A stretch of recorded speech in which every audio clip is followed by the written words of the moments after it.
किया करते थे और लोगों को भगवान से जोड़ा करते थे। तो एक बार ये श्री गोवर्धन नाथ जी वृंदावन के सभी भक्तों को लेकर के सांभर है गुजरात में जगह, वहां रामत के लिए जा रहे थे, वहां कथा के लिए जा रहे थे। तो रास्ते में जयपुर पड़ा। जयपुर में श्री गोविंद देव जी का नाम सुना है किसी ने? भगवान श्री गोविंद देव जी, ये जो वृंदावन के 7 प्रधान ठाकुर थे उसमें से एक श्री राधा गोविंद देव जी हुए। लेकिन जब मुगलों का काल आया, मुगलों ने आक्रमण किया कि ये गोविंद देव जी को जयपुर पहुंचा दिया गया, क्योंकि मुगल आते थे वे हमारे मंदिरों को तोड़ते थे, हमारे ठाकुरों के श्री विग्रह को क्षत कर देते थे। तो ये गोविंद देव जी जयपुर पहुंचा दिए गए और वहां पे बहुत विशाल श्री गोविंद देव जी का मंदिर है, वहां पे आप दर्शन करने जा सकते हैं। ये गोवर्धन नाथ जी जो है सभी भक्तों को लेकर के जयपुर पहुंचे और वहां पर भगवान श्री गोविंद देव जी के दर्शन करने के लिए वहां गए। और जब गोविंद देव जी के दर्शन करने गए तो वहां के जो गोस्वामी जी थे, गोस्वामी जी उन्होंने इनसे आग्रह किया कि आप कुछ दिन यहाँ रुकिए और कुछ दिन रुक करके यहाँ के भक्तों को भगवान जी की कथा का दान करके सुनाइए, भगवान के भक्तों का चरित्र सुनाइए। तो वहां पे कथा प्रारंभ हुई, भगवान जी की कथा प्रारंभ हुई, भगवान जी की कथा होती रही। कुछ समय तक कथा होने के बाद जो है वह अपनी यात्रा के लिए आगे बढ़ गए, अपनी रामत के लिए वो सांभर चले गए। और सांभर से जब लौटे तो फिर जो है गोस्वामी जी ने फिर उनसे आग्रह किया कि आप जो है आप पुनः भगवान जी की कथा फिर से हमें सुनाइए। समझ में आ रही जो हम कह रहे हैं, आप लोगों को सुनाई दे रहा है सब? तब जो है जो गोस्वामी से गोवर्धन नाथ जी थे उन्होंने एक शर्त रखी कि हम भक्तमाल की कथा तब करेंगे जब हमें आप यह बताइए कि हम पीछे जब कथा छोड़ने गए थे तो कथा कहां तक हुई थी, यानी किस भक्त के चरित्र कथा यहाँ हो चुकी थी, यह आप जब बताएंगे तब हम इसके आगे की कथा आप लोगों को सुनाएंगे। अब तो बड़ी असमंजस की स्थिति पड़ गई। अच्छा, एक बात हमें याद आ गई, यहाँ पहले कथा हो चुकी है, उस कथा में कौन कौन लोग थे? हाथ खड़ा कीजिए जरा। अब ये बताइए कि किस भक्त का चरित्र यहाँ पर हुआ था? वो भक्त को जो श्री कृष्ण भगवान ने पानी में डुबा लिया था, वही सब देख लिया था। भक्त का नाम किसी को पता है? सुदामा थे, सुदामा। आप बताइए नाम देव जी का चरित्र। जैसे आप लोग भूल गए, ऐसे ही जो है वहां के भक्त भी सब भूल गए कि कहां तक चरित्र हुआ था। क्योंकि जो है ना कि भगवान की जो बहिरंगा शक्ति है, जिसे हम लोग माया कहते हैं, बड़ी बलवान है। अब इस मंदिर से आप बाहर निकले तो इधर को पकड़ लेगी, फिर वो वही याद दिलाती है जो याद दिलाना चाहती है। तो अब इनको गोवर्धन नाथ जी को बड़ा कष्ट हुआ। उन्होंने कहा कि हम आगे कथा बड़े और किसी ने सुनी हो तो सुनियो, भगवान से भोलेनाथ जी ने और माता चतुर्वेदी ने सुनी हो जाए। गोवर्धन नाथ जी को बड़ा कष्ट हुआ कि हमने इनके निष्ठापूर्वक आप सबको कथा सुनाई और आप लोग ध्यान से कथा नहीं सुनी। अब हम यहाँ कथा नहीं करेंगे तो जाने को जाने को तैयार हुए। जब वो जाने को तैयार हुए तो भगवान को बड़ा कष्ट हुआ। भगवान को कष्ट हुआ कि अब हम इस कथा को सुनने से वंचित रह जाएंगे। हमने बताया ना कि भगवान के प्रथम श्रोता कौन है? साक्षात श्री ठाकुर जी। उनको पीड़ा हुई कि हम इस कथा को सुनने से रह जाएंगे। तो ध्यान से सुनिए आप लोग। राधे राधे राधे। आपसे हाथ जोड़ के निवेदन है, एक घड़ी आधी घड़ी आदमी में तो याद तुलसी संगत साधु जी हरे को पड़ा। साधु तो नहीं हो, लेकिन भगवान के भक्तों की कथा लेकर आपके बीच आया हूँ। तो आप सबसे निवेदन है, आपस में बात करते हैं, सामने बैठ के बात आप करते हैं, ध्यान करता है और ठाकुर जी का बहुत बड़ा अपराध है। मैं आपसे बता रहा हूँ कि इस कथा के प्रथम श्रोता भगवान है और भगवान को कथा सुनने में आप विक्षेप करो तो कैसा लगेगा?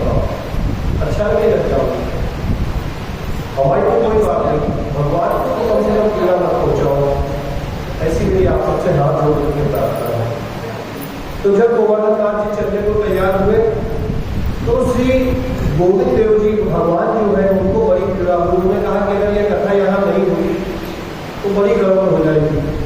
तो उन्होंने अपने गोसाई को बुला करके उनसे कहा, भक्त रैदास की दासा, भक्त रैदास की गाथा, भई कथा कहो आगे गाथा। उन्होंने जोर से आवाज लगा करके कहा कि श्री रैदास भगत की गाथा, भई कहो अब आगे गाथा। ये गोवर्धन नाथ जी भक्त रैदास जी तक की कथा अब तक हो चुकी है, अब इसके आगे की कथा का आप गान कीजिए। तो गोस्वामी तुलसीदास जी के पास भाग करके गोस्वामी जी आए, मंदिर के जो पुजारी थे, कि भगवान कह रहे हैं कि भक्त रैदास तक की कथा हो चुकी है, अब आगे की कथा आप कहिए। तो गोवर्धन नाथ जी ने कहा कि क्या मैं इतना पतित गया उजला हूं कि आपसे कह सकते हैं, मुझसे नहीं कह सकते, इन्हें मुझसे कहना पड़ेगा। तब सब सुन सके ऐसे भगवान के शिव विग्रह भगवान की मूर्ति ऐसे बोली कि वहां उपस्थित हजारों की भीड़ ने सुना। भगवान ने दोनों भुजा उठा करके कहा कि श्री रैदास भगत की गाथा, भई कथा कहो अब आगे गाथा। इस घटना से यह सिद्ध होता है कि श्री भगवान कथा के प्रथम श्रोता साक्षात श्री भगवान ही है।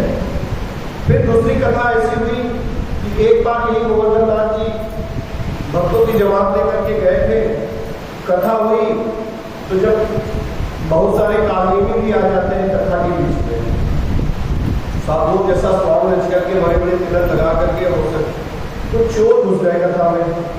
दिन भर तो कथा हुई, रात को पंगत में प्रसाद सबने पाया। प्रसाद पाने के बाद जब साधु लोग विश्राम करने के गए तो ठाकुर जी ने बड़े सुंदर सुंदर सोने के आभूषण पहने हुए थे, खूब सुंदर सुंदर गहने आभूषण धारण किए हुए थे। वो चोरों के मन में आई, उन्होंने क्या किया, ठाकुर जी की आभूषणों सहित ठाकुर जी की चोरी कर दी। अब चोरी कर करके लेके भाग गए। सुबह जब हुई तो देखा गोसाई जी ने और सब भक्तों ने कि ठाकुर जी गायब है। तब तो हाहाकार मच गया, रोने पीटना मच गया कि ठाकुर जी कहाँ चले गए, ठाकुर जी कहाँ चले गए। चोर ठाकुर जी को चुरा गए। अब बड़ी असमंजस की स्थिति पड़ी। गोस्वामी जी रोने लगे कि अब हम कथा नहीं कहेंगे। सब कहते हैं कि वर्तमान कथा के प्रथम श्रोता ठाकुर जी हैं, अब ठाकुर जी चले गए तो कथा कहने का कोई फायदा नहीं है। उधर भगवान से रहा नहीं गया, उन्होंने चोरों को प्रकट होकर के दर्शन दिया। कहा सुनो, ढूंढे दुख दीने हो मुझको, दो दुख दिए तुमने। पहले तो मुझे मेरे प्राण प्यारे भक्तों से दूर कर दिया और दूसरा मुझे कथा से वंचित कर दिया। चौने दुख दीने मैं तुम्हें 4 का दुख दूंगा, तुम्हारे पूरे कुल का नाश कर दूंगा, तुम्हारी कुल संपत्ति नष्ट कर दूंगा और तुम्हें नष्ट कर दूंगा। चोर घबरा गए और चोरों ने बड़ी सुंदर पालकी सजाई, उसमें भगवान को विराजमान किया और चोर गाते बजाते भगवान को लेकर के वापस आए। तब फिर से भगवान जी की कथा प्रारंभ हुई। सबने ध्यानपूर्वक कथा का श्रवण किया, प्रसाद किया और सब अपने घरों को लौटा दिया। ऐसी श्री भगवान जी की महिमा है, ऐसी श्री भगवान जी की महिमा है। इसके प्रथम श्रोता साक्षात श्री ठाकुर जी महाराज। तो हम सबका यह परम सौभाग्य है कि हम सबको भगवान की कथा सुनने का या भगवान के प्राण प्यारे भक्तों की कथा सुनने का अवसर मिलता है। श्री भागवत महापुराण में एक श्लोक आता है जिसमें भगवान कहते हैं, अहम भक्त पराधीनो। हम संसार के लोग किसी के पराधीन होना नहीं चाहते, भगवान पराधीन हो जाना चाहते हैं। जिनका नाम का स्मरण करने मात्र से, जिनके गुण का स्मरण करने मात्र से, जिनके रूप का स्मरण करने मात्र से, जिनके लीला का स्मरण करने मात्र से और क्या कहें जिनके धाम का स्मरण करने मात्र से जीव 84 लाख की योनियों से मुक्त हो जाता है, वो भगवान कहते हैं अहम भक्त पराधीन, मैं अपने भक्तों के अधीन हूँ। ऐसे भगवान के प्राण प्यारे भक्तों की कथा हम सब इन 3 दिवसों में श्रवण करेंगे। तो आज यह टूटे शब्दों में किंचित समेटते हुए श्री भगवान जी की महिमा का वर्णन किया। भगवान जी की महिमा का ही वर्णन करने बैठे तो 3 दिन का समय उसी के लिए चाहिए, क्योंकि समय का अपना अतिक्रमण है और आज हम लोग काफी विलंब भी हो चुका है। तो अब हम लोग जो है कथा में प्रवेश करेंगे। आज का जो चरित्र है वह हमने बताया कि श्री रामचरितमानस, श्री विनय पत्रिका आदि रसमयी ग्रंथों के रचयिता परम पूज्य श्री गोस्वामी तुलसीदास जी महाराज का पावन चरित्र है। एक बार सभी बोलेंगे श्री गोस्वामी तुलसीदास जी महाराज की।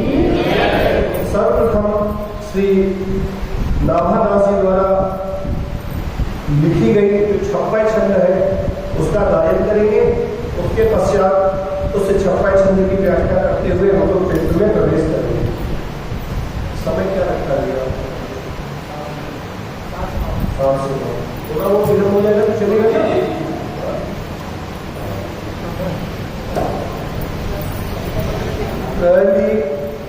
कली कुटिल जीवनी स्तारहित वाल्मीकि तुलसी भयो।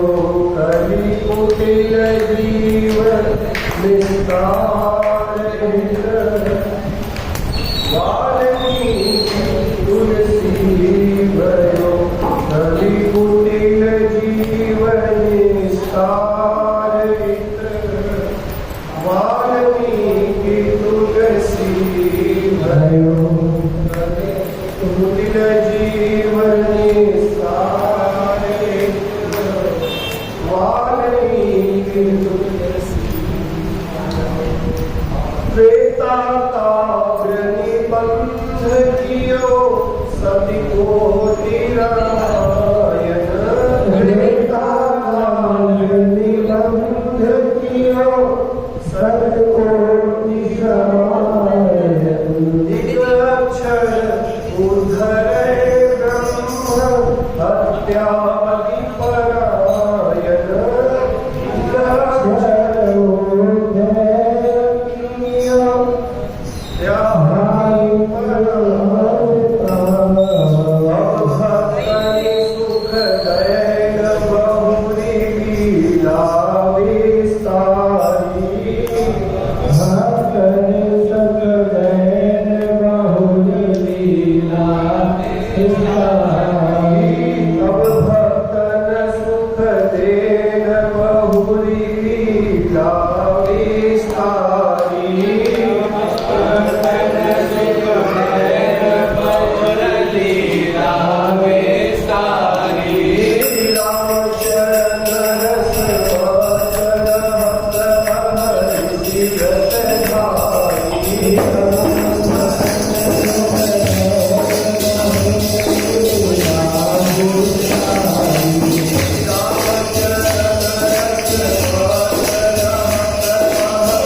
श्री रामदास जी महाराज जब तुलसीदास जी का चरित्र का छप्पा लिख रहे हैं तो कह रहे हैं कि कुटिल जीव निस्तार हित वाल्मीकि तुलसी भयो।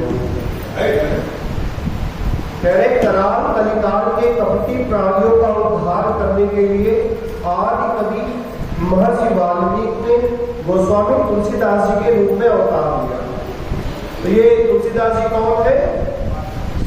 श्री वाल्मीकि जी महाराज जी तुलसीदास जी के रूप में अवतरित हुए। फिर कह रहे त्रेता काव्य निबंध कियो सत कोटि रामायण। आदि कवि ने त्रेता युग में श्री रामायण नामक प्रबंध महाकाव्य लिखा था, जिसकी संख्या 100 करोड़ श्लोक थी। जब वाल्मीकि जी ने त्रेता में रामचरितमानस श्री रामायण लिखा तो उसमें 100 करोड़ श्लोक थे, उसे सप्तकोटि रामायण कहा गया। इसके एक एक अक्षर के उच्चारण मात्र से ब्रह्म हत्या आदि महापाप परायण प्राणी भी मुक्त हो जाते हैं। उसको कहते एक अक्षर उद्धरे ब्रह्म हत्यादि परायण। अब भक्तन सुख दैन बहुत लीला विस्तारी। कह रहे कि अब इस कलयुग में गोस्वामी तुलसीदास जी के रूप में श्री वाल्मीकि जी ने भक्तों को सुख देने के लिए बहु प्रकार से श्री रामचंद्र जी की लीला का विस्तार किया। अब इस कलयुग में भी उन्हीं श्री वाल्मीकि ने भगवत भक्तों को सुख प्रदान करने के लिए आज अनेक ग्रंथों की रचना की।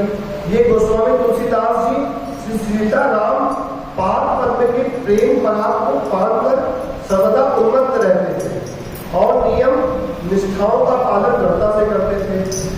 दिन रात श्री राम नाम को रटते थे। इस अपार संसार सागर को पार करने के लिए आपने रामचरित्र रूप सुंदर सुगम नौका का निर्माण किया।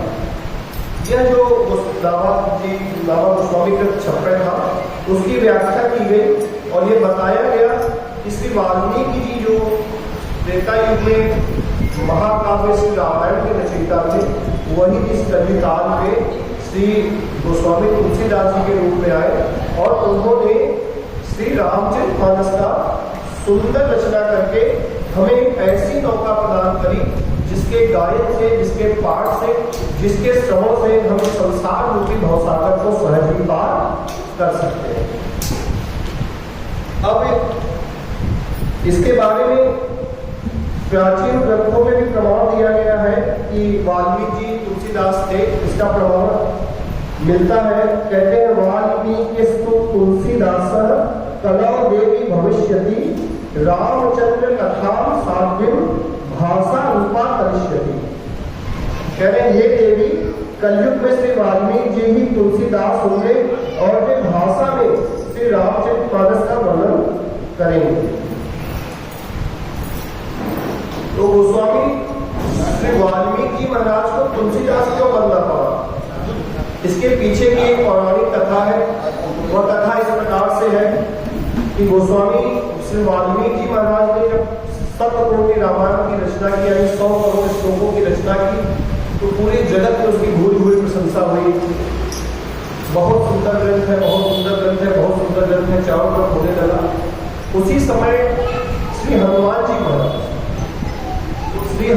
महाराज ने भी एक हनुमान नाटक नामक ग्रंथ रचा। श्री हनुमान नाटक ग्रंथ इतना रस से परिपूर्ण था, इतना सुंदर था, इतना आनंदपूर्वक था और हनुमान जी महाराज ने उसको किसी पेपर में नहीं लिखा, बड़ी बड़ी शिलाओं पर अपने नाखूनों से कुलोहित करके उस ग्रंथ की रचना की। एक बार श्री वाल्मीकि महाराज ने उस ग्रंथ का दर्शन किया, उसे पढ़ा। अब चूंकि वाल्मीकि जो है उच्च कोटि के महापुरुष थे, ज्ञानी थे, उन्होंने जब पढ़ा, उसको श्रवण किया तो खूब प्रसन्न होकर के नृत्य करने लगे। वाह वाह, कितना सुंदर ग्रंथ है, कितना सुंदर ग्रंथ है, कितना सुंदर ग्रंथ है, खूब तारीफ की उन्होंने। लेकिन अब ये पल जब वो प्रसन्नतापूर्वक नृत्य कर रहे थे तो हनुमान जी बड़े प्रसन्न हुए कि भगवान राम का चरित्र श्रवण करके इतना प्रसन्न हुए। तो उन्होंने कहा वरम दूरी, ये वाल्मीकि मैं आपसे बहुत प्रसन्न हुआ, मुझसे वर मांगिए, आप जो वर मांगेंगे मैं आपको वर दूंगा। वाल्मीकि जी के मन में एक बार तो यह बात आ गई, अगर ये हनुमान जी के द्वारा रचा हुआ जो ग्रंथ है यह समाज के सामने आएगा, संसार के सामने आएगा, तो लोग इसकी ही तारीफ करेंगे हमने जो 100 करोड़ श्लोक लिखे हैं, इसको कोई नहीं सुनेगा, इसको कोई नहीं पढ़ेगा, इसको कोई नहीं देखेगा। तो उन्होंने हनुमान जी से वन में क्या मांगा पता है? उन्होंने कहा कि हे हनुमान जी, यदि आप उससे प्रसन्न हो और हमें वर देना चाहते हो, अपने द्वारा रचित इस ग्रंथ को समुद्र में प्रवाहित करो, यह किसी के सामने न आए। हनुमान जी को बड़ी पीड़ा हुई। उन्होंने कहा तुम पहले तो बड़ा प्रसन्न हुए, नृत्य में तुमसे प्रसन्न हो गया, उनको वरदान मांगने के लिए कहा। अब तुमने कली के जीवों के जैसा कपट किया और उससे वन में मेरे प्राण प्रिय भगवान की जो रचना मैंने की थी उसको समुद्र में प्रवाहित कर देने की मांग करी। ठीक है, मैं इसे तुम्हें वर दे चुका हूँ, मेरी जवान खाली नहीं जाएगी, वर देता और दिया है तो मैं इसको प्रवाहित तो कर दूंगा, लेकिन तुमने इसके कलयुग के जीवों जैसा आचरण किया है, तो जाओ तुम्हें कलयुग में जन्म लेना पड़ेगा। वही हनुमान जी के श्राप से श्री वाल्मीकि जी महाराज कलयुग में गोस्वामी तुलसीदास जी के पुत्र थे। एक प्रसंग शास्त्रों में और सुनने को आता है, पढ़ने को आता है कि जब श्री वाल्मीकि जी ने रचना की तो वाल्मीकि जी का जो भाव था, अगर हमें से किसी ने सिर्फ वाल्मीकि रामायण का अध्ययन किया होगा तो उसमें आपने देखा होगा वात्सल्य भाव प्रदान करते हैं। भगवान राम की बाल लीलाओं का बड़ा विस्तार से उसमें वर्णन किया गया है और भगवान के बाल स्वरूप पर वह आसक्त थे वाल्मीकि जी। तो पूरी रामायण में उन्होंने बाल भगवान के ऐश्वर्य को और भगवान के माधुर्य को प्रकाशित नहीं किया। ऐश्वर्य और माधुर्य क्या होता है? भक्ति की 4 अंग होते हैं, 4 भाव होते हैं जिन भावों से भगवान की उपासना की जाती है। उसमें सबसे पहला ग्रंथ भाव होता है दास्य भाव। दास्य भाव के उपासक श्री हनुमान जी महाराज, आप स्वामी हो, हम आपके सेवक हैं। ऐसा हमें से कौन कौन मानता है भगवान को अपना स्वामी और खुद को अपना सेवक? जो जो लोग ऐसा मानते हैं वे सब दास्य भाव के उपासी हैं और उनके आचार्य श्री हनुमान जी महाराज। दूसरा भाव है, वह भाव कहलाता है वात्सल्य भाव। भगवान हमारे बेटा बेटी हैं, भगवान हमारे बेटे हैं, हम उनके माता पिता हैं, ऐसा भाव किसका किसका है? जो इस भाव के उपासक है, इस भाव को वात्सल्य भाव कहा जाता है, जिसकी उपासना माता कौशल्या ने, माता यशोदा ने, माता देवकी ने, इन लोगों ने उपासना इस भाव से की। भगवान को अपने संतान, अपने पुत्र के रूप में उनसे प्रेम किया। इसके बाद तीसरा भाव आता है, वह है सखा भाव का भाव। भगवान हमारे मित्र हैं, ऐसा कौन कौन मानता है? जो ऐसा मानता है वो सब सखा भाव की उपासना है। श्री सुदामा जी, श्री अर्जुन जी आपके आचार्य हैं। अर्जुन जी और सुदामा जी का नाम दुनिया करो अगर ऐसा मानते हो तो ये हमारे आचार्य सखा भाव के उपासना है। भगवान हमारे मित्र हैं, हम उनके मित्र हैं और मित्रों में तो बराबरी होती है, तो वो सखा भाव को उपासना है। चौथा भाव जो होता है उसे कहते हैं माधुर्य भाव या रस भाव। भगवान हमारे पति हैं, भगवान हमारे प्रीतम हैं, भगवान हमारे प्रेमी हैं, ऐसा भाव अगर किसी का है, मत हाथ खड़े करना, तो जिसे छुपा के रखने की बात है, संसार जान जाएगा तो बड़ा विद्रोह हो जाएगा। ये बात किसी को हजम नहीं होती कि हमारी पत्नी किसी और से प्रेम करे, सच बात है।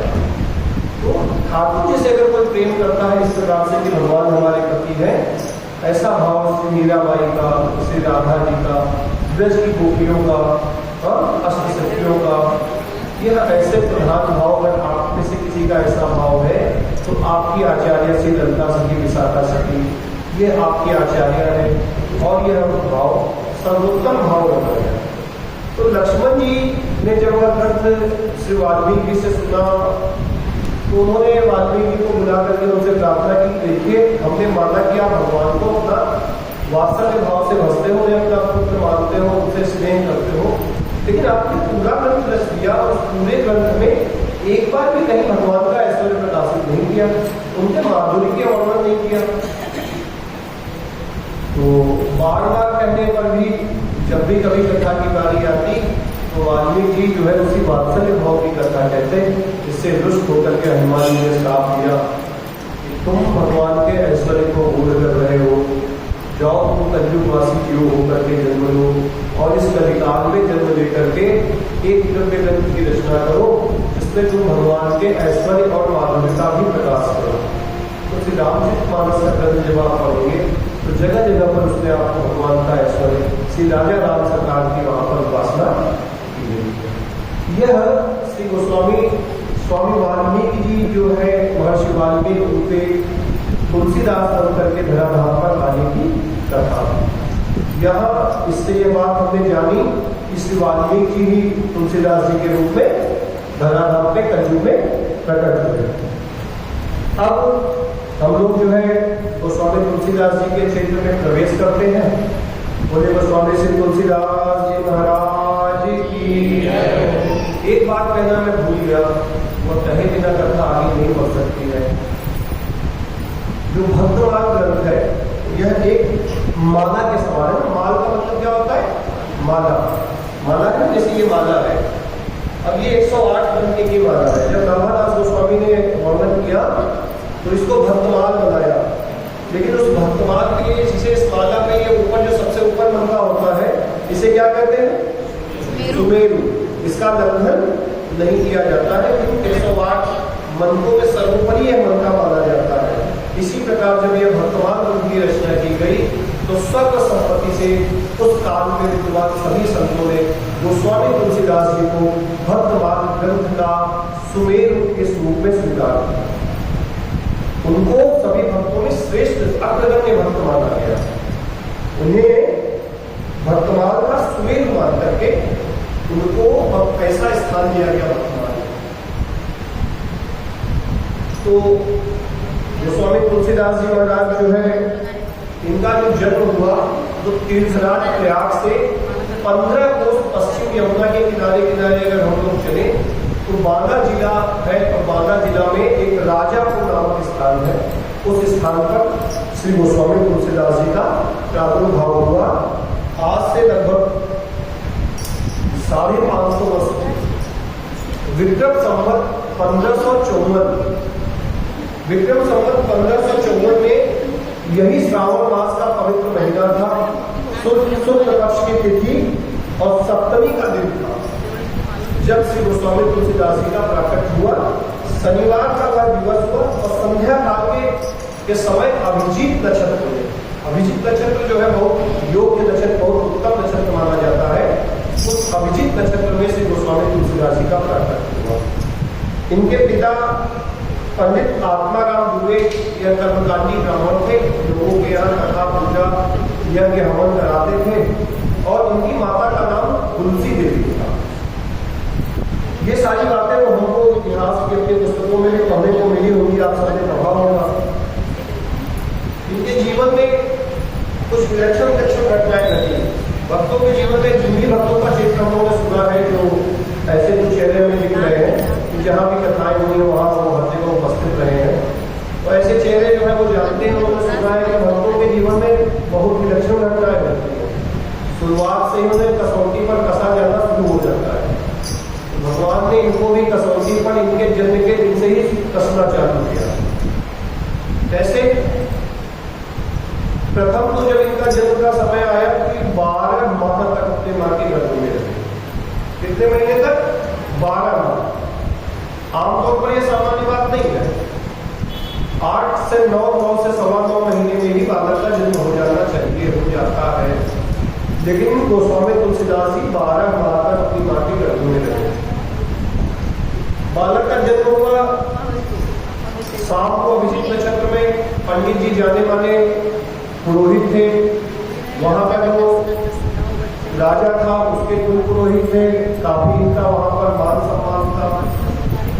गोस्वामी आत्माराम दुबे के यहाँ पुत्र हुआ ऐसा जान करके बहुत सारे लोग वहां पहुंच गए।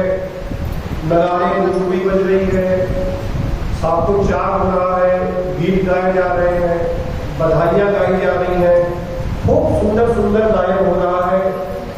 जो बंदीजन है वे गायन कर रहे हैं, नृत्य कर रहे हैं। लेकिन यह नाच और गायन थोड़ी देर तक ही रहा। अंदर से जो गाय होती है उसने पहले दाई माँ नाई नाऊ जो होती थी, ये लोग मिल करके ही घर में बच्चों का जन्म कराया करते थे। और तब तक सिविलियन कुछ नहीं हुआ करता था। जब से नर्सिंग होम का कल्चर आ गया, बिना सर्जरी के कोई बच्चा होता ही नहीं, और खासतौर पे हिंदुओं के घर के बच्चे। स्पेशल कैटेगरी के देखिए आप 5, 6, 7 हो जाएंगे, किसी को सर्जरी की आवश्यकता नहीं पड़ती है। यह एक बहुत बड़ा षड्यंत्र समाज में रचा जाता है। व्यासपीठ पर बैठ करके ऐसी बातों की करना शोभा नहीं देता, लेकिन ये षड्यंत्र है वास्तव में, क्योंकि जनसंख्या बढ़ा करके फिर वहाँ का भौगोलिक परिवर्तन करके इस देश पे कब्जा करने का कुछ लोगों ने मंसूबा बना रखा है, उसी के प्रयास में है। और हमारी जो वामपंथी विचारधारा है, यह बड़े बड़े डॉक्टर्स में, बड़े बड़े इंजीनियर्स में, बड़े बड़े लेक्चरर्स, प्रोफेसर्स में, बड़े जजों में बहुत हावी होती है। तो वो अपना प्रभाव दिखाती रहती है समय से। तो दाई माँ ने नाऊ को भेजा बाहर कि जाओ पंडित जी को अंदर बुला लाओ। पंडित जी सोचे कि इतना हंसी खुशी का माहौल है, हमें अंदर क्यों बुलाया जा रहा है। पंडित जी अंदर गए, अंदर जाके देखा तो वहाँ का माहौल ही बदला हुआ है, किसी के चेहरे पर खुशी का कोई लक्षण नहीं। उसके 5 कारण थे कि किसी के चेहरे पर खुशी का लक्षण नहीं। तो उसमें 5 का पहला कारण यह था कि बालक जब पैदा हुआ तो सभी बच्चे रोते हैं, लेकिन ये बालक तुलसी जो है ये रोए नहीं। तो लोगों ने सोचा कि कुछ दिक्कत हो सकती है। दूसरा कारण यह हुआ कि यह बालक जन्म लेते ही राम राम राम राम ऐसा उच्चारण करते हुए जो है प्रकट हुआ। तीसरा कारण यह हुआ बालक के जन्म से ही उसके मुख में 32 दांत दर्द होते। और चौथा कारण यह हुआ कि वो जब पैदा हुए तो ऐसा देखने में प्रतीत होता था कि कोई 5 वर्ष का बालक है। लोग घबरा गए, वो सोचे कोई राक्षस प्रकट होते हैं क्या। अब इतनी मति मारी गई है लोगों की कि जो बालक राम राम बोलता आ रहा है वो राक्षस कैसे हो सकता है। जहां राम तहाँ काम नहीं, जहां काम नहीं राम, जहां राम है वहां पे कुछ और कैसे हो सकता है। जहां सूर्य वहां अंधकार हो सकता है क्या। लोगों ने नहीं समझा इस बात को। इसके बाद जब महरी ने नाल काटी, एक नाल होती है उसको एम्बलाइकल कॉर्ड बोलते हैं मेडिकल की भाषा में, वह माँ के नाभि से बच्चे की नाभि में जुड़ी होती है। तो बच्चे को 9 महीने तक उसी नाल के माध्यम से पोषण मिलता है, उसका न्यूट्रिशन सब वहीं से मिलता रहता है। जैसे ही नाल काटी महरी ने, वैसे ही संकट ध्वनि होने लगी। आसमान से पुष्प की वर्षा हुई, उसने देखा आकाश जमीन पे पुष्प पड़े हैं। अच्छे संकेत भी हुए, उन संकेतों को नहीं देखा उन्होंने, लेकिन बालक 5 वर्ष की जैसा लग रहा है, मुंह में 32 दांत है, इनको अशुभ संकेतों को मान करके बाहर और भीतर चारों तरफ पोताहर हो गया। बच्चे को स्नान करा करके बाहर लाया गया। बाहर जो पंडित जी के मित्र पंडित जी लोग थे उन्होंने देखा, राम राम लोगों ऐसे विलक्षण बालक होते तो हैं, बहुत रेयर होते हैं लेकिन होते हैं, लेकिन ऐसे लोग ज्यादा जीवित नहीं रहते हैं। इसलिए बालक का कोई संस्कार भी करने की आवश्यकता नहीं है। कुछ दिन इंतजार कर लो, 2 दिन 4 दिन 6 दिन की बालक हो सकता है तो रहे। बालक की खुशी जो मनाई जानी चाहिए थी, जो उत्सव होना चाहिए था, वो उत्सव नहीं हुआ। तो सारी की सारी घटनाएं रोक दी गई। किस कारण से? उन बालक राम नाम बोलते हुए कलयुग आ चुका था, कलयुग को अपना प्रभाव तो दिखाना ही था। तो थोड़ी देर हम लोग भी राम नाम बोलेंगे, इसके बाद आगे बढ़ेंगे। श्री राम जय राम जय जय राम, श्री राम जय राम जय जय राम, श्री राम जय राम जय जय राम, श्री राम जय राम जय जय राम, श्री राम जय राम जय जय राम, श्री राम जय राम जय जय राम, श्री राम जय राम जय जय राम, श्री राम जय राम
यह इंतजार होने लगा कि यह विलक्षण बालक जीवेगा या मरेगा, आज नहीं मरा तो कल मर जाएगा।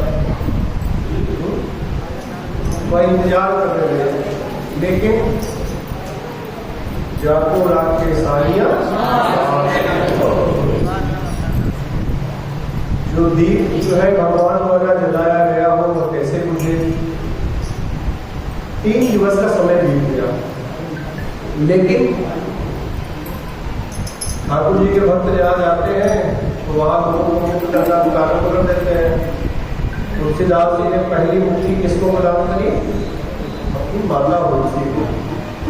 3 दिन बीतने पर रात्रि के लगभग 12 बजे के आसपास अचानक जो है तुलसीदास जी की जो माँ थी तुलसी बाई, हाँ बच्चा जो है चूंकि राम नाम बोला था इसलिए इसको जो है अभी तक इसका और कोई संस्कार तो नहीं हुआ, लेकिन लोग इसको राम बोला कहने लगे। तो राम बोला इनका पहला नाम जो हुआ राम बोला। तो 3 दिन जब बीते तो 3 दिवस की रात को मध्य रात को इसकी माता जी का स्वास्थ्य अचानक से बिगड़ने लगा और स्वास्थ्य इतना भी खराब हो गया तो उनको यह आभास हुआ कि अब हम ज्यादा देर जीवित नहीं रहेंगे। तो उन्होंने क्या किया, उनके पास उनकी एक जो दासी रहती थी जो उनकी सेवा करती थी, उसका नाम था चुनिया। उसने चुनिया को बुलाया, माता जी ने और चुनिया को बुला करके कहा कि देख चुनिया, तूने तो देखा कि इस बालक के जन्म लेने पर कितने सुलक्षण हुए, पुष्प से की वर्षा हुई, संघत बनी हुई और बच्चे ने राम नाम बोला, लेकिन ये जो तथाकथित बुद्धिजीवी वर्ग है यह इस बालक की दिव्यता भव्यता को स्वीकार नहीं कर पा रहा है। मेरा स्वास्थ्य बहुत बिगड़ रहा है, अगर मुझे कुछ हो गया तो यह लोग यही मानेंगे कि यह जो बालक इसके लोग जन्म के समय राक्षस कहकर संबोधित कर रहे थे, इसकी वजह से इसकी मां चली गई। लोग इसको अपशगुनी मानेंगे, इसको बुरा भला कहेंगे और निश्चित ही इसकी हत्या का प्रबंध करेंगे। हो सकता है इसको जीवित ही गंगा में बहा देंगे। तो मेरी एक इससे हाथ जोड़ करके प्रार्थना है दुनिया, तो एक काम कर, तो इस बालक को लेकर रातों रात ही अपनी ससुराल चली जाए और देख मैं अपने सारे जेवर तुझे देती हूँ, तो इन्हीं जेवरों को बेच करके इसका लालन पालन करता। और माता तुलसी ने मध्य रात के 12 बजे के लगभग अपने प्राण के टुकड़े अपने बालक को उस दासी चुनिया के सुपुर्द कर दिया, उसके साथ में अपने सारे जीवन उतार कर दे। चुनिया ने भी चूंकि वह दृश्य देखा था, उसके हृदय में बालक रामोला की प्रति श्रद्धा थी। उसने सोचा कि अगर इस भक्त बालक की मैं सेवा कर सकी तो सौभाग्य होगा। तो रात के तीसरे प्रहर ही वह लेकर के इस बालक को और जो तुलसी बाई द्वारा जो तुलसी देवी द्वारा जो जेवर दिए उन सबको लेकर के वो निकल गई वहां से और निकल करके हरिहरपुर उसकी ससुराल हुई। वो हरिहरपुर चली गई।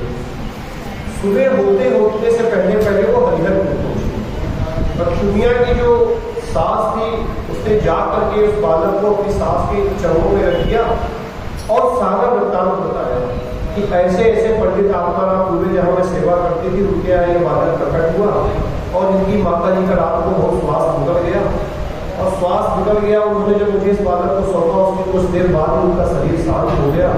अगर ये बालक वहाँ रहता तो निश्चित ही वो लोग इसको मार देते अथवा गंगा जी में प्रवाहित कर देते। इस कारण इसे अपने साथ ले आएंगे। उसकी माँ भी भक्ता थी, जो सास थी वो भक्ता थी, उसने सहर्ष बालक को स्वीकार कर दिया और उस घर में श्री राम बोला यानी बालक तुलसीदास जी महाराज की लालन पोषण होने लगा। धीरे धीरे करके समय व्यतीत होने लगा और बालक यह 5 वर्ष का हो गया।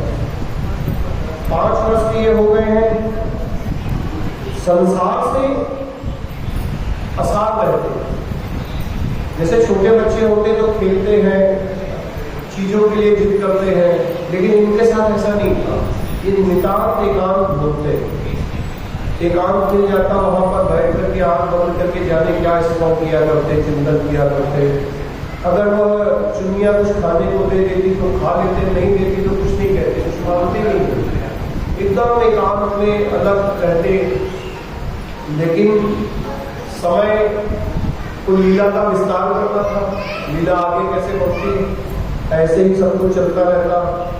तो क्या हुआ, एक दिन चुनिया घास वगैरह काट रही थी गौ सेवा के लिए, तो सांप के द्वारा काटे जाने पर उसकी मृत्यु हो गई। उसकी सास पहले ही वृद्ध थी, तो वो पहले ही जा चुकी थी। अब ये बालक जो चुनिया के द्वारा जिसका भरण पोषण होता था, ये बालक फिर से अनाथ हो गया। इसकी देखभाल करने वाला कोई नहीं रहा। गांव के लोगों ने सोचा कि क्या किया जाए, तो उन्होंने गांव का जो नाई था उसको बुलाया, और पता किया कि भाई ये जो है कहाँ काम करती थी। तो पता चला कि ये राजापुर में पंडित आत्माराम दुबे के यहाँ काम करती थी, ये आत्माराम दुबे का ही बालक है। तो जब चुनिया नहीं रही तो इस बालक को वहीं भेज दिया जाए। तो वो जो है नाई जो है संदेशा लेकर के पंडित आत्माराम दुबे के पास आया, और उसने बड़ी विनम्रता के साथ जो है उनसे आग्रह किया कि महाराज, चुनिया का सर्प के काटने से मृत्यु हो गई है, उस बालक की देखभाल करने वाला गांव में कोई नहीं है। इतना सुनते ही आत्माराम दुबे आप बरूदा हो गए। कहने को तो पंडित जी थे, लेकिन घोर संसारी। बोले जो पैदा होते ही मेरी पत्नी को खा गया, अपने पालन करने वाली अपनी दासी को खा गया, मैं उसे कदापि स्वीकार नहीं कर सकता। उससे मेरा कोई संबंध नहीं, वो है जिए अथवा मर जाए, मेरा कोई लेना देना नहीं। उसके साथ जो होना सो हो, मैं इसको स्वीकार नहीं करूंगा, और न ही मैं उसको इस गांव में आने दूंगा। अब जो है नाई ने जब ये सारी बातें सुनी, वो वापस गया, और जब वो गांव में आया तो गांव वालों ने बढ़ा चढ़ा के बताया कि जब पैदा हुआ था तो उसके दांत थे मुंह के अंदर, वो 5 साल का तभी लगता था, ऐसा वैसा हमारा वो आकर उसने गाँव में बताया। अब गाँव वालों के अंदर भी ये बात आ गई, हरिहरपुर वालों के मन में भी ये बात आ गई कि यार इस बालक से जिसका संबंध होता है उसका अनिष्ट हो जाता है।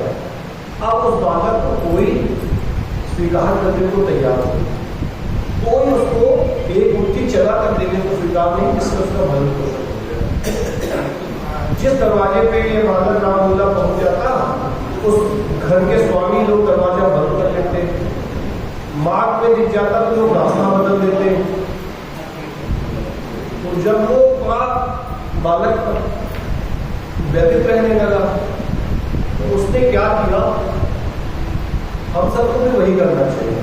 जब हमारे जीवन में विषम परिस्थितियां आए तो हमें भगवत चरणारविंदों की शरण ग्रहण करनी चाहिए। जैसी शरण द्रौपदी ने ग्रहण की जब उनके ऊपर संकट आया, जब द्रौपदी पे संकट आया तो उन्होंने क्या किया था, भगवान श्री कृष्ण की चरणों का आश्रय लिया था, सर्वदा आश्रय। कौरवों की भरी सभा में जब द्रौपदी को दुशासन जो है उनके वस्त्र उनके शरीर से अलग करने का प्रयास कर रहा है, तो द्रौपदी जब चारों तरफ से हार गई, गुरु द्रोणाचार्य की तरफ देखा, गुरु कृपाचार्य की तरफ देखा, पितामह भीष्म की तरफ देखा, अपने पतियों की तरफ देखा, सबकी तरफ देखा, और जब किसी से कोई सहायता नहीं हुई तो उसने अपनी दोनों बाहें को फैला करके भगवान श्री कृष्ण से की शरण स्वीकार। यही काम इस बालक ने किया। बालक तुलसी ने भगवान के चरणों का आश्रय लिया, और आश्रय लेकर के वह किसी निर्जन स्थान पर पेड़ के नीचे बैठ करके भगवान के नाम का जप और सुमिरन करने लगा। अगर आप लोग आगे करें तो बोला जाता है एक पद है या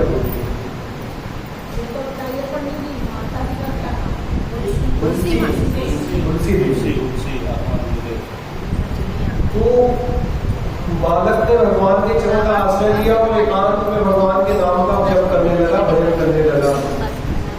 गाता रहता, क्या गाता, भजो रे भैया भजो रे मन, राम राम सुख गाई, भजो रे मन, राम राम सुख गाई, राम राम सुख गाई, भजो रे मन, राम राम सुख गाई, राम राम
गीता में कहते हैं अनन्यास्यन्तो माम ये जना परिवास्ते तेषां नित्य दुक्तानां योगक्षेमं वहाम्यहम्।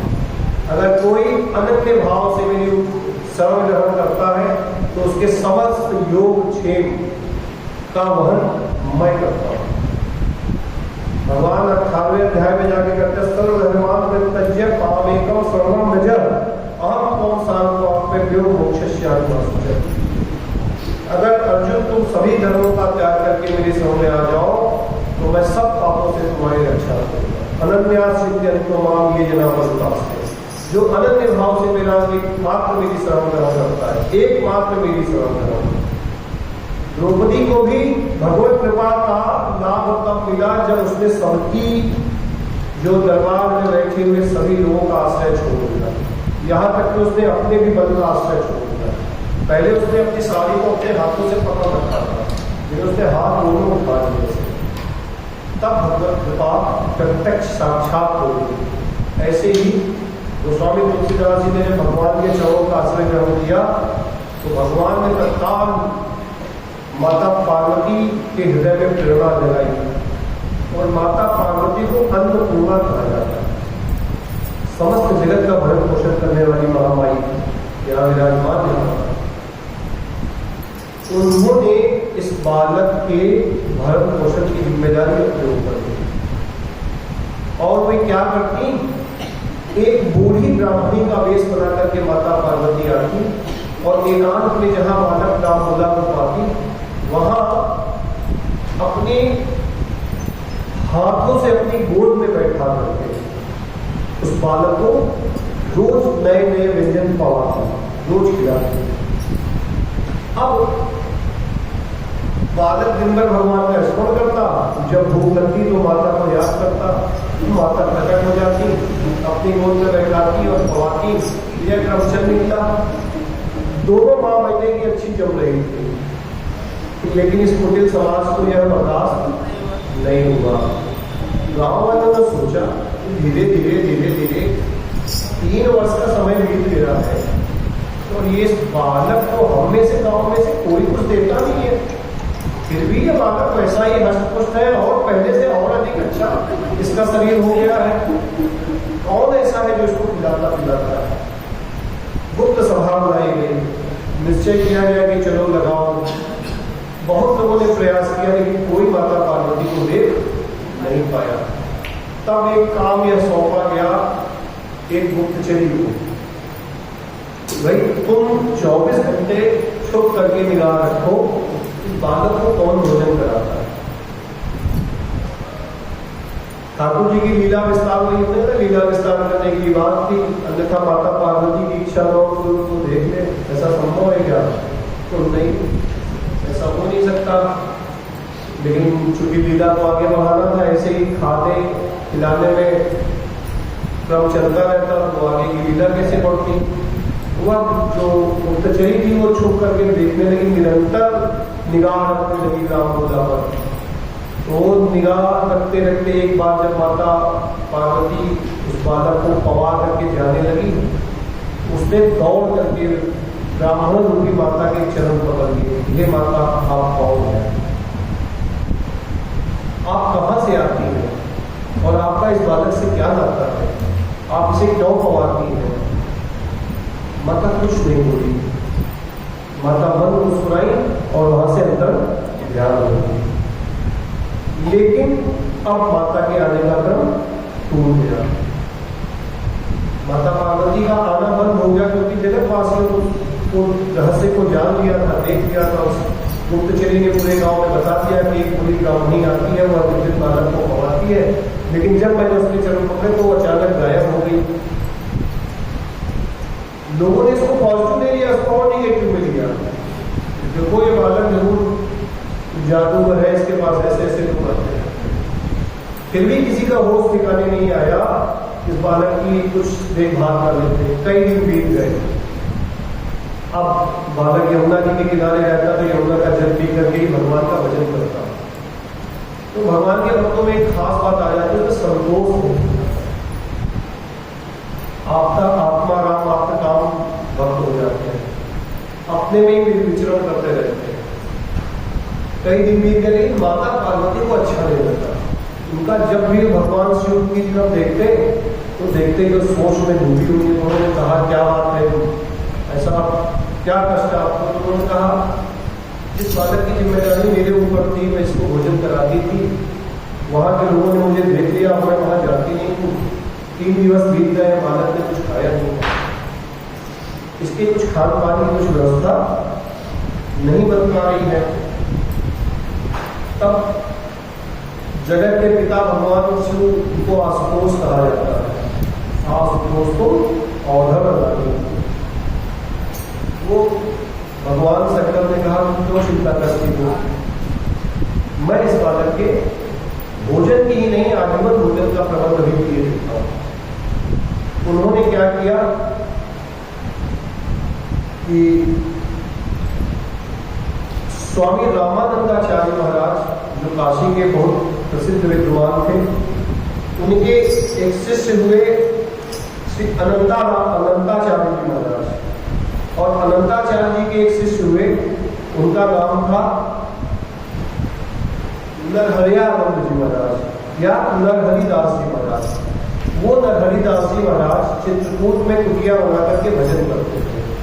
भगवान को प्राप्त करने के लिए चित्रकूट में कुटिया बना करके रहा करते थे। बहुत योग्य, बहुत विद्वान आचार्य थे, बहुत प्रकांड विद्वान थे। उनको शिव जी ने स्वप्न दिया और स्वप्न में आदेश दिया कि हे नरहरि, तुम मेरे दर्शन की अभिलाषा रख करके यहाँ भजन कर रहे हो, मैं तुम्हें दर्शन देता हूं और तुमको एक कार्य सौंपता हूं। उन्होंने पूरा रहस्य बालक के जन्म से लेकर के अब तक का बताया और पूरा रहस्य बताने के बाद उनको आज्ञा करी कि तुम आज ही हरिहरपुर गांव चले जाओ, वहां से उस बालक रामूला को विवाह लाओ अपने साथ। और इतना ही नहीं किया भगवान शंकर ने, गोस्वामी तुलसीदास जी का रामचरितमानस अगर हमने किसी ने पाठ किया हो तो शुरुआत में कहते हैं, गोस्वामी तुलसीदास जी मंगलाचरण में कहते हैं, रच महेश मानस रखी राखी। भगवान शिव ने रामचरितमानस को रचना करके अपने मानस में रख रखा था। उस जो मानस की रचना कर रखा था, उस मानस श्री रामचरितमानस का संपूर्ण उपदेश भगवान ने श्री नरहरिदास जी को सुनाया। भगवान श्री रामचरितमानस की संपूर्ण कथा नरहरिदास जी को सुनाई, उनको बताई और उनको बता करके उनसे कहा कि उस बालक को वहां से निभा लाओ और उस बालक को लेकर के अयोध्या चले जाओ। अयोध्या में जाकर के उस बालक को वैष्णव दीक्षा दो और वैष्णव दीक्षा दे करके उस बालक को जो मैंने आपको रामचरितमानस का यह ज्ञान उपलब्ध कराया है, यह संपूर्ण ज्ञान उस बालक को आप प्रदान करो, क्योंकि भविष्य में उस बालक के द्वारा एक दिव्य काव्य ग्रंथ की रचना की जाएगी जिससे कलिकाल के जीवों का कल्याण होगा। यह प्रातःकाल 3 बजे स्वप्न देखा तो नरहरिदास जी सब भूल गए। उनको स्नान करने की, संध्या वंदन करने की और कुछ भी करने की सुध नहीं रही। भागे वहां से और दौड़ते दौड़ते वो जो है, लोगों को बड़ा आश्चर्यचकित भाव से देखा कि ये कहाँ भागे जा रहे हैं, इतने बड़े आचार्य, इतने बड़े महापुरुष हैं और ये भागे चले जा रहे हैं। वे लगभग दौड़ते हुए से वहां से भागते भागते नरहरिपुर आए और वहां आकर के उन्होंने बालक रामूला का पता किया, उसको ढूंढा और उसको अपने साथ ले जाने के लिए वो तैयार थे। वह बालक रामूला जब उनसे मिला और चूंकि भगवदीय संबंध था, भगवान शंकर द्वारा यह संबंध बनाया गया था, तो कुछ बातें इनके हृदय में भी मानस पटल पर प्रकट हुई। उनको देखते ही यह फूट फूट करके रोने लगे, उनके चरणों में गिर पड़े नरहरिदास जी के और उनसे लिपट करके जैसे कोई बालक अपने माता पिता से बिछड़ जाता है, इस प्रकार से रोने लगे। श्री नरहरिदास जी ने उनको वहां से लिया और अपने साथ ले करके उन्होंने यात्रा प्रारंभ करी और वहां से लेकर के वे अयोध्या आ गए। अयोध्या में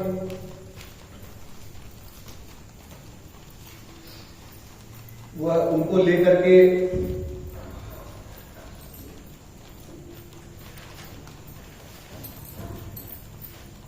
विक्रम संवत 1561 के माघ मास के शुक्ल पक्ष की पंचमी तिथि को लेकर के वह अयोध्या जी के सरयू घाट पर पहुंचे बालक राम होगा, और वहां ले जाकर के वहां के विद्वान ब्राह्मणों को बुलाया अयोध्या के, और बच्चे का यज्ञोपवीत संस्कार कराया। सर्वप्रथम बालक का भद्र संस्कार हुआ, उसके बालक के केस उतारे गए, यमुना जी में सरयू जी में स्नान कराया गया। सरयू में स्नान कराने के बाद जो ब्राह्मण बालकों की प्रथम दीक्षा होती है उसे कहते हैं यज्ञोपवीत संस्कार। बालक का संस्कार हुआ, उसको यज्ञोपवीत कराया गया, और ब्राह्मणों ने जब बालक का यज्ञोपवीत संस्कार कराया, उसे जनेऊ धारण कराया, तो जनेऊ धारण कराते समय गायत्री मंत्र का पाठ ब्राह्मण बालकों बच्चों के कान में बोला जाता है। तो आचार्यों ने जो मंत्र बोला तो उन्होंने लगभग जिन भी बालकों का हुआ होगा या जिनके माता पिता ने कराया होगा तो लगभग 5 से 7 बार वह मंत्र बोला जाता है। लेकिन बालक राम बोला जो तुलसीदास जी महाराज थे, एक बार में सुन करके उस 24 अक्षरीय गायत्री मंत्र को तब बिल्कुल कंठस्थ कर लिया और याद कर लिया, और तब शुद्ध उच्चारण के साथ बोल दिया। यह सुनकर के सभी ब्राह्मणों को बड़ा आश्चर्य हुआ। ये याद कराना पड़ता है लोगों को, कई बार कई महीने अभ्यास कराने के बाद याद होता है यह मंत्र। इस बालक ने सिर्फ एक बार सुनने के इसको कंठस्थ कर लिया, याद कर लिया।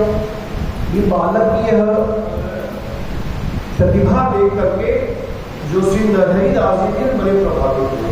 उन्होंने उसी समय तत्काल उसी समय सारा प्रबंध किया, और उसी समय उनकी वैष्णवी दीक्षा कर्म संबंध जो कहा जाता है, जब हम किसी संप्रदाय में किसी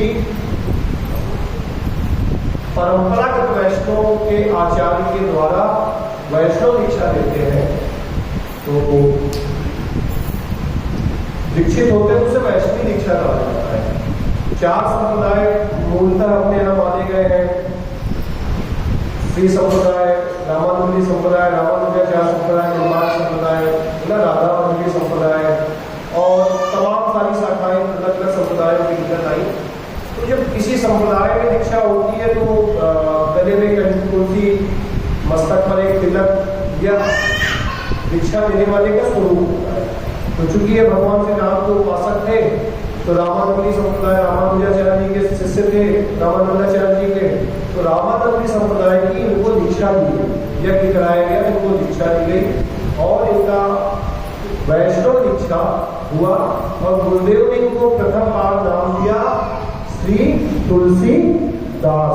बोले तुलसीदास जी महाराज की जय। तुलसीदास जी महाराज इनका नाम हो गया, और इनको राम नाम का मंत्र दिया गया।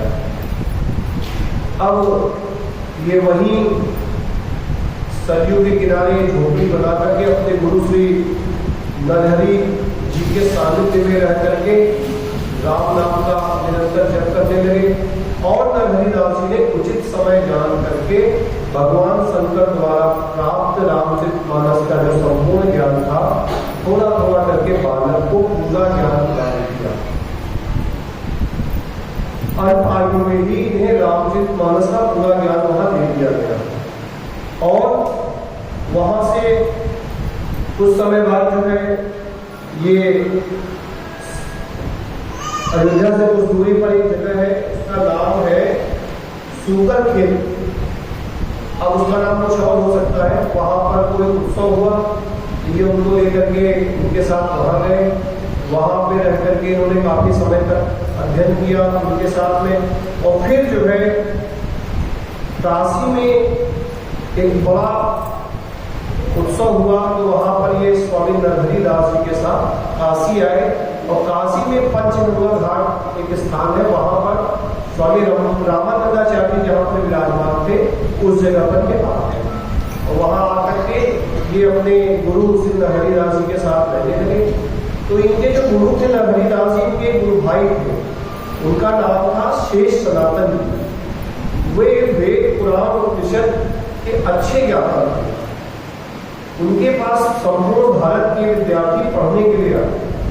तो वे शेष सनातन जी और ये इनके स्वामी तुलसीदास जी के गुरु नरहरिदास जी शास्त्रार्थ करते थे, आपस में चर्चा करते थे। तो तुलसीदास जी उनके चरणों में बैठ करके सुनते रहते थे, बहुत ध्यान से सुनते तुलसीदास जी। एक दिन शेष सनातन जी का ध्यान गया, भाई ये बालक जो है इतनी निष्ठापूर्वक यह सुनता है। उन्होंने तुलसीदास से पूछा, क्यों बालक, ये बातें हम लोग जो करते हैं तुम्हारी समझ में नहीं आती? आश्चर्य की बात है कि वेदों के वो जो मंत्र, हमारा एक भतीजा है वो वेद पढ़ रहा है क्लास में, उसको 3 साल पढ़ते पढ़ते हो गया, अभी एक श्लोक उसका नहीं पूरा हुआ है। एक श्लोक उसको पढ़ाया जा रहा है लगभग 3 साल से। मतलब वेद इतने गूढ़ रहस्य है, उन वेद पुराण उपनिषदों को जिनको मतलब इतना गंभीर रहस्य है, वो उनके शास्त्रार्थ से सुन करके उन्होंने अक्षरशः वैसा का वैसा न सिर्फ सुनाया बल्कि उसकी ऐसी मार्मिक व्याख्या करी तुलसीदास जी ने कि वो आश्चर्य में पड़ गए कि अरे एक बार सुनने मात्र से इस बालक को इतना कैसे ज्ञान हो सकता है।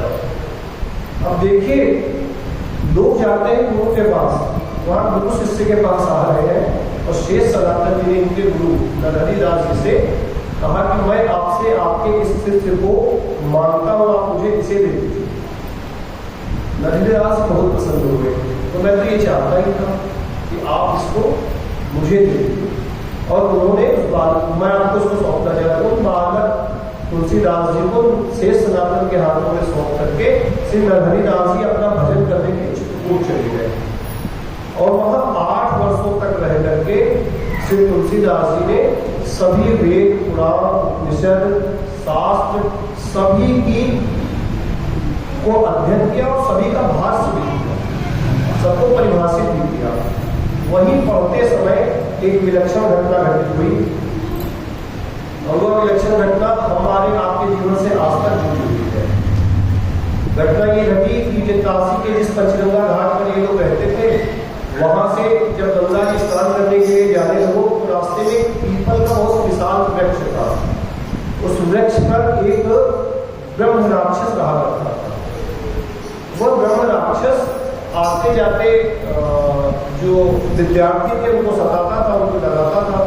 तो विद्यार्थी भयभीत हुआ करते थे, डर के मारे वो संध्या वंदन करने के लिए गंगा जी के घाट पर जाने से घबराया करते थे। उन सभी बालकों ने गोस्वामी तुलसीदास जी से प्रार्थना करी कि तुलसीदास जी ऐसा ऐसा वहाँ ब्रह्म राक्षस रहता है, हम लोग उस रास्ते से जाने से भी डरते हैं, लेकिन हमने देखा कि आप हमसे आते जाते हो, ऐसा क्या है कि आप जो है भयभीत नहीं होते हो, आप ऐसा कुछ करो कि हम लोगों का भी भय टूट जाए। तो गोस्वामी तुलसीदास जी ने 40 दोहों की रचना की, जिसे कालांतर में आज हम सब लोग हनुमान चालीसा के नाम से जानते हैं। श्री हनुमान चालीसा की जय। स्वामी तुलसीदास जी महाराज की। उन्होंने उन 40 दोहों की रचना करके उन बालकों को याद करा दिया। क्या है वह? सब लोग गायन करेंगे हनुमान चालीसा का पाठ करके। आज की कथा को यहाँ विराम देंगे और फिर कल की कथा उसके आगे होगी। तुलसी